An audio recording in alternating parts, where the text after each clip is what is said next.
নমস্কার, ফ্রুটস ক্লাবে স্বাগত আপনাদের সবাইকে। ফ্রুটস ক্লাবে আজকে আপনাদের যে আমটি সম্পর্কে বলবো সেটি হচ্ছে আম্রপাল্লি। আপনারা জানেন এটি অত্যন্ত একটি সুমিষ্ট আম। এটা ভারতের বিজ্ঞানীরা এই আমটি আবিষ্কার করেছিলেন। এটি আমাদের ত্রিপুরাতে যেমন দীর্ঘদিন যাবৎ চাষবাস হচ্ছে, সেটি ভারতবর্ষের বিভিন্ন প্রান্ত ছড়িয়ে এখন কিন্তু বিদেশের মাটিতেও কিন্তু এই আম্রপাল্লি কিন্তু দারুণ সুনাম অর্জন করেছে। আজকে আমাদের ফ্রুটস ক্লাবে আমাদের যেটাই আম সেটি হচ্ছে আমাদের আম্রপাল্লি আপনাদেরকে দেখাবো। ইতিমধ্যে আমাদের গাছে আম্রপাল্লি একদম মেচিউর হয়ে গেছে, মেচিউর হয়ে একদম মানে ফাটতে শুরু করেছে। আম্রপাল্লির একটা বৈশিষ্ট্য, যখন গাছে বেশি মেচিউর হয়ে যাবে সেটা ধীরে ধীরে মানে মানে ফাটতে শুরু করবে। আমরা চেষ্টা করছি ফ্রুটস ক্লাব থেকে যতটা সম্ভব একেবারে মানে মেচিউর ফল, সুরক্ষিত ফল এবং যতটা সম্ভব যে বিষমুক্ত ফল আপনাদের দেওয়ার জন্য আজকে এই আম্রপাল্লি আম দেখাবো। আমার পেছনে যে গাছটি সেটি হচ্ছে আম্রপাল্লি গাছ, এবং তার মধ্যে আমি যদি দেখাই, আম ইতিমধ্যেই মানে ফাটতে শুরু করেছে।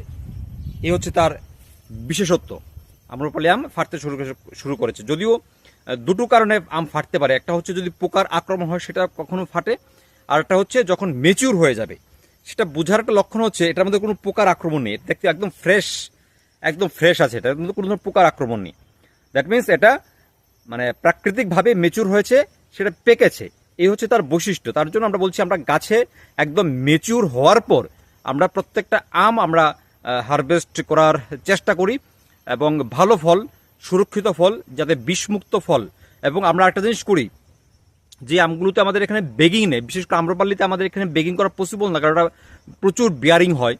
আমরা প্রায় 1 মাস আগে থেকে তার মধ্যে কোনো ধরনের কীটনাশক, ফাঙ্গিসাইড আমরা কিন্তু আর স্প্রে করি না। আমরা টোটালি এই আম্রপাল্লিতে যেহেতু বেগিং করা হয়নি, তার মধ্যে আমরা এই পেস্টিসাইড এবং ফাঙ্গিসাইড সম্পূর্ণরূপে স্প্রে করা আমরা বন্ধ করে দিয়েছি, যার ফলে এটাকে সম্পূর্ণ একদম মানে সম্পূর্ণ বিষমুক্ত আম এই অর্থে বলতে পারছি, যেহেতু আমরা দীর্ঘদিন যাব তার মধ্যে কোনো ধরনের কীটনাশক ব্যবহার করছে না, সেটা মানব দেহের পক্ষে ক্ষতিকারক কোনো প্রভাব কিন্তু পড়বে না। এটা আমরা একেবারে দায়িত্ব নিয়েই কিন্তু আমরা বলতে পারছি। আপনাদের যাদের আম্রপাল্লি আম প্রয়োজন, যারা আম্রপাল্লি আম খেতে ভালোবাসেন, যারা আম্রপাল্লির ভক্ত, আমাকে অনেকেই মেসেজ করেছেন, অনেকে জিজ্ঞেস করেছেন যে আম্রপাল্লি কবে থেকে হারভেস্ট শুরু হবে।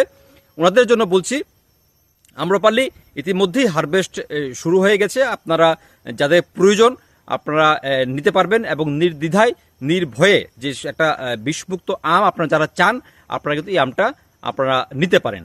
আজ এই পর্যন্তই বিদায় নিলাম। নমস্কার।